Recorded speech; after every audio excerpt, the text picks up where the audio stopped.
الشيطان الرجيم. بسم الله الرحمن الرحيم. يسألونك عن الأنفال قل الأنفال لله والرسول فاتقوا الله وأصلحوا ذات بينكم وأطيعوا الله ورسوله إن كنتم مؤمنين.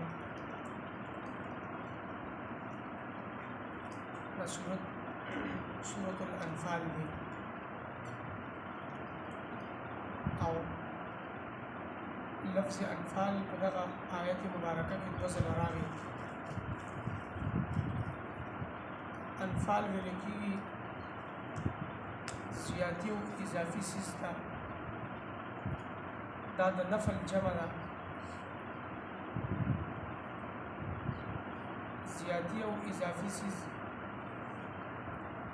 او هغه څیز چې انسان ته بغیر څه د عوض، بغیر څه د مشقت او بغیر د څیز د بدلې نه ملاو شي. او عام طور سره د انفال استعمال د غنیمت لپاره کېږي، مال غنیمت. په دې کې مال غنیمت هم راځي، مال فی هم راځي، او بعضې نور مالونه هم په دې کې شامل دي. مال غنیمت هغه مال ته ویل کېږي چې کوم کفارو نه مسلمانانو ته حاصل شي، چې مسلمان کافرو سره وجنګېږي، کافرو ته شکست ملاو شي، او کافرو نه کوم مال مسلمان ته حاصل شي، دې ته مال غنیمت ویل کېږي. د دې مال غنیمت حکم په دې آیت کې په دې صورت کې ذکر کېږي چې مال غنیمت به څنګه تقسیموي. دویم مال فی دی، هغه مال چې هغه بغیر څه د جنګ جګړې، د جهاد او د قتال نه مسلمانانو ته حاصل شي. که هغه مسلمانان دا کافر وتښتي او مسلمانانو ته پرېږدي، او یا صلح وشي مسلمانانو سره، څه معاهده وشي او مسلمانانو ته مال حاصل شي، هغې ته مال فی ویل کېږي. بعض نور مالونه دي لکه د سلب مال. مثال په طور باندې یو کافر له مسلمان اسلحه واخیسته، هغه نه هتیار او جنګي سامان یې واخیسته. کله کله داسې هم کېږي چې امیر هغه اعلان کوي چې چا څوک قتل کړو د هغه مال به د هغه مجاهد وي. چې کوم مجاهد چا له قتل کړي، د هغه مقتول مال د هغه مجاهد وي. نو بعضې دا مالونه هم دي.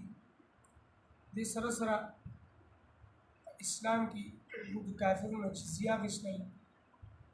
وغیره وغیره. نو د مال غنیمت حکم په دې صورت کې ذکر کېږي. د مال فی حکم چې دی هغه په صورت الحشر کې دی، 88 سپارې دي. دې صورت ته صورت الانفال ویل کېږي. دې نه مخکې صورت الاعراف کې د دعوت او تبلیغ آداب ذکر شوي. نو په دې صورت کې د قتال فی سبیل الله آداب ذکر کېږي چې اول دعوت ورکول دي کافر له، چې کافر اسلام نه قبلوي نو بیا هغه سره جهاد کول دي. نو مخکې د تبلیغ آداب ذکر شول، اوس د جهاد آداب ذکر شول. مخکې صورتونو کې د الله په یووالي باندې عقلي او نقلي دلایل هغه ذکر شول، او د الله رب العزت توحید په عقلي او په نقلي دلایلو سره ثابت شو. نو په دې صورت کې د منکرین توحید سره د قتال حکم دی چې کوم خلق د توحید نه انکار کوي، الله تبارک وتعالی سره شریکان جوړي، هغو سره وجنګېږي، هغو سره قتال وکړي. او په دې صورت کې یو د انفال د تقسیم ذکر دی، مال غنیمت د تقسیم. مال غنیمت د الله او د الله د رسول دی. د الله په حکم سره به دا تقسیمیږي. او دویم قتال فی سبیل الله د الله په لاره کې د جهاد کولو حکم دی، د جنګېدو حکم دی. مخکې امتونو کې د مال غنیمت سره متعلق دا حکم به چې مال غنیمت لکه کافرونو چې کوم مال حاصل شو دا یو ځای ته جمع کوي، هغه ځای کې به پروتي او اسمان نه به اور راشي، دا به اوسېږي او ختم نه کړي. خو د دې امت دا یو خصوصیت دی چې دې امت له د مال غنیمت د خوړلو اجازه الله رب العزت کړې. مخکې امتونو کې د قربانۍ هم دغه حکم و چې د چا قرباني به قبول شوله نو اور به راغی هغه به وسېځله، او چې د چا به قبول نه شوله هغه به دغسې پرته وه. خو دې امت له د قربانۍ د غوښې د خوراک هم اجازه میلاوي چې د قربانۍ د ساوري غوښې هم خورئ، د مال غنیمت د خوراک اجازه هم میلاوي چې مال غنیمت به تقسیمیږي، مجاهدینو ته به میلاو شي او بیا به یې هغه خوري، خپل په استعمال کې به یې راولي. جنگ بدر کې چې کله مسلمانان کافرو سره وجنګېدل، کافرو کې 70 سرداران یې د هغو شهیدان کړل او 70 کسان یې د هغو نه ونیسل، قیدیان یې کړل، مالونه حاصل شول، مالونه جمع شول. نو په آپس کې اختلاف پیدا شو چې دا څنګه تقسیم کړو او چاله ورکول پکار دي، چاله نه دي ورکول پکار، ځکه چې د جهاد په دوران کې مختلف امور خلقو ته حواله کېږي. بعضې په محاذ باندې لګیایي هغه جنګېږي، بعضې د هغو خدمت کې لګیایي، بعضو مورچې نیسلي، بعضو نور داسې لارې نیسلي چې په هغې کې د کافرو د راتللو خطرات بیا ختم شي، دې طرف نه کافر را نشي، دې طرف نه را نشي. نو هغه مختلفو ځایونو کې بعضې په میدان کې جنګېږي په محاذ باندې، مختلف امور ته حوالې مختلف کارونه. دا اختلاف پیدا شو چې چاله ورکول پکار دي، آیا محاذ والا دې واخلي که نه وروستو کسان دې واخلي، وروستو کسان پکې شامل دي که نه. چا وي چې ما دا د فلاني کافر نه دا توره مې اخیستې ده زما حق جوړېږي. الله رب العزت حکم ولیکو قل الانفال لله والرسول، دا مال غنیمت خو د الله او د الله د رسول دی، دا خو الله رب العزت تاسو ته راکړی دی، دا به د الله په حکم سره د الله رسول تقسیموي، بل چاته په دې کې اختیار نه دی حاصل چې بل څوک هغه د ځان نه تقسیم کړي، خپل رای قایم کړي، داسې نه ده، بلکې دا به د الله په حکم سره د الله رسول تقسیموي. فاتقوا الله، الله نه ویریږئ، واصلحوا ذات بینکم، او آپس کې معاملات درست کړئ، خپل معاملات سم کړئ، اختلافات مه پیدا کوئ، خپل اختلافات ختم کړئ، خپل معاملات صحیح کړئ. واطیعوا الله ورسوله، د الله او د الله د رسول اطاعت وکړئ ان کنتم مؤمنین کې چېرته مؤمنان یې،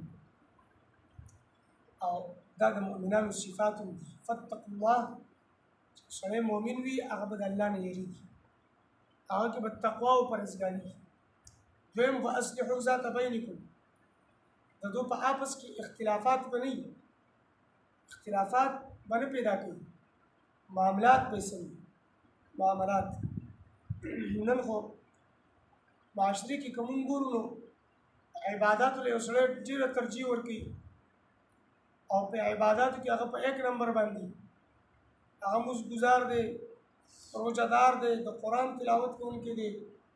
او جومات کې ناست دی، عبادت د الله رب العزت کوي، ځان نه ولی جوړ کړ دی.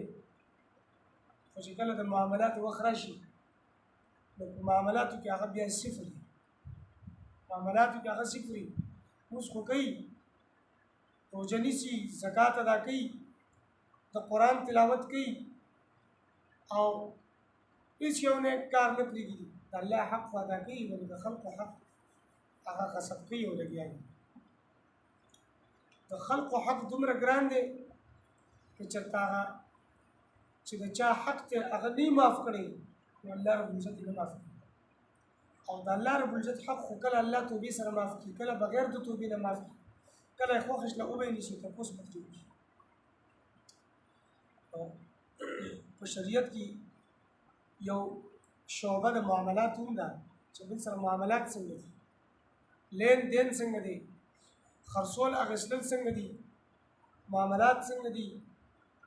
بل سره د هغه د حقوق متعلق د انسان هغه رویه د کردار څنګه دی آیا د هغه حق صحیح طریقې سره ادا کوي کنه حق صحیح طریقې سره نه ادا کوي یو نوکر دی آیا دا نوکر صحیح طریقې سره حق ادا کوي خپل نوکری صحیح مانو سره کوي کنه دا معاملاتو کې راځي بیا آقا دی د آقا غله د آقا مزدوري د هغه اجرت پوره ورکړي کنه دا هغه اجرت کې هغه سره زیاتې کوي ظلم کوي هغه ته تکلیف رسوي دا معاملات دي واصلحوا ذات بینکم خپل معاملات درست کړئ دوکې نه ځان بچ کړئ فراډ نه ځان بچ کړئ د بل حق ته حاصلول نه ځان بچ کړئ دا بل ته تکلیف رسول نه ځان بچ کړئ دا معاملات دي چې انسان د الله حق سره سره د بل حق ادا کوي نو دې په معاملاتو کې صحیح دي او کله دې د الله تبارک وتعالى حق خو ادا کوي او د بل حق نه ادا کوي نو دې په معاملاتو کې بیا صفر دی د خپل معاملات هغه صحیح طریقې سره نه ادا کوي او پرز د قیامت بددن د معاملاتو متعلق تپوس کوي نو الله تبارک وتعالى تپوس کوي چې ستا معاملات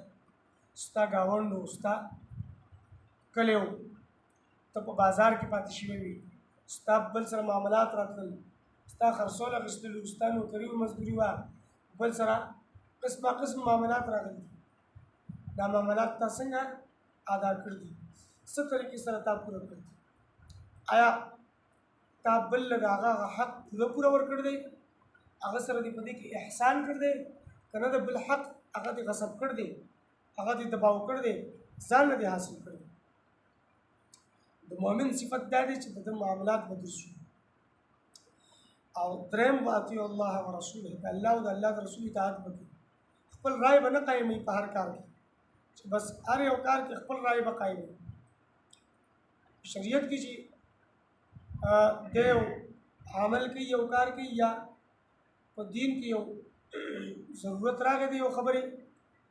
د قرآن او حدیث ته کوي د الله حکم څه دی د الله د رسول حکم څه دی علی رضی الله تعالی عنہ فرمایي چې چرته دین په خپل رائے سره وي نو د موزي لاندې طرف نه مسه پکار دی لکه موزه خو چې سړی ګرځي نو لاندې طرف یې ګندګي نو د دین چې خپل رائے سره وي نو موزي لاندې نه مسه پکار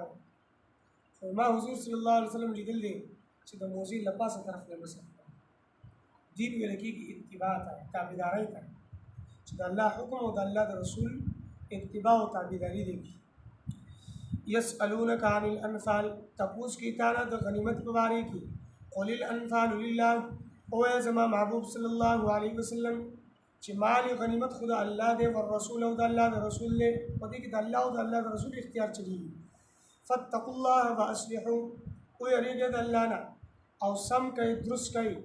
ذات بینکم معاملات په منځ خپل کې واطیعوا الله او اطاعت کوي د الله او رسول او د الله د رسول ان کنتم مؤمنین کہ چرتا تاسو مؤمنانی کامل ایمان والے خپل معاملات درست کړئ الله او الله رسول اطاعت کوي